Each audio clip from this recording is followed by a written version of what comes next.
So Robert or Mr. Butt, I don't know. So there's a lot of talk about winners and losers. Is the measure, should we measure it as to what districts would get if there were no formula and compare it with what they would get under the formula? Or is there a recognition that, in fact, high-need students need additional money so that there will be comparatively less, perhaps, for other districts? Respond to that and perhaps what Mike has raised. Okay, thanks, John. I guess one thing that I think is getting lost in the overall conversation, and we very much agree with Jennifer Kuhn, the broad architecture of this model is sound. It's got a sound underlying ideology and framework, and at full implementation, I think this is certainly the way to go. Now, in the meantime, and the meantime, per the governor, is 7 years, is the mechanism of how it will be implemented. And I think the distinction between what it looks like when it's fully implemented and what it looks like during this phase-in period has revealed some areas that can be improved and can be fixed. And School Services has identified a number of things that we would like to see fixed, because at full implementation, this will be a robust and, I think, a long-standing formula, but we wouldn't want to see it either fail because some of these mechanical issues some consider are not addressed, or because these near-term issues cause the whole thing to fail.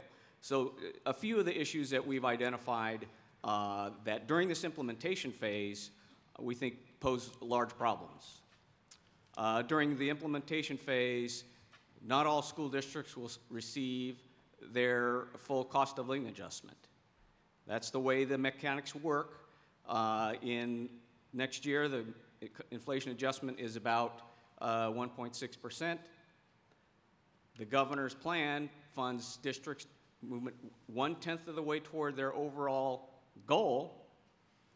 And for districts, that means their cost of living adjustment will only be 1/10 of that COLA.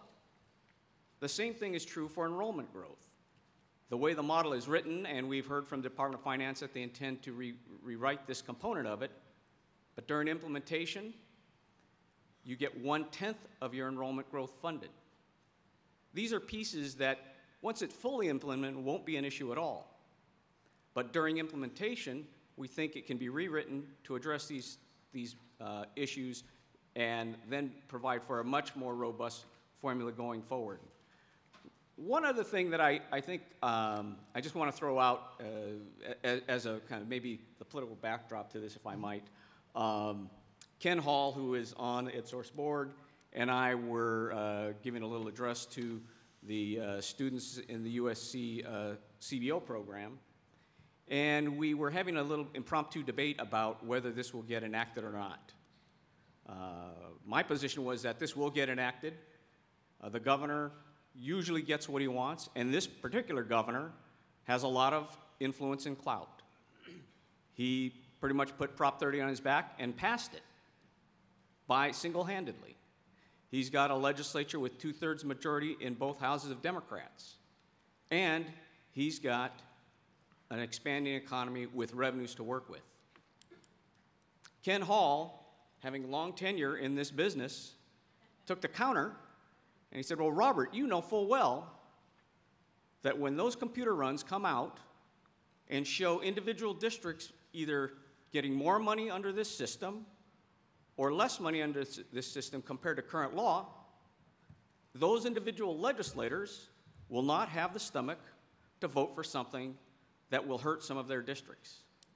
And so we went back and forth on this issue, but we had this discussion about 3 months ago, and you can see that starting to play out right now. And I think it's unfortunate, because what it does is it glosses over the fundamental merits of the program itself, which I think we all agree are there.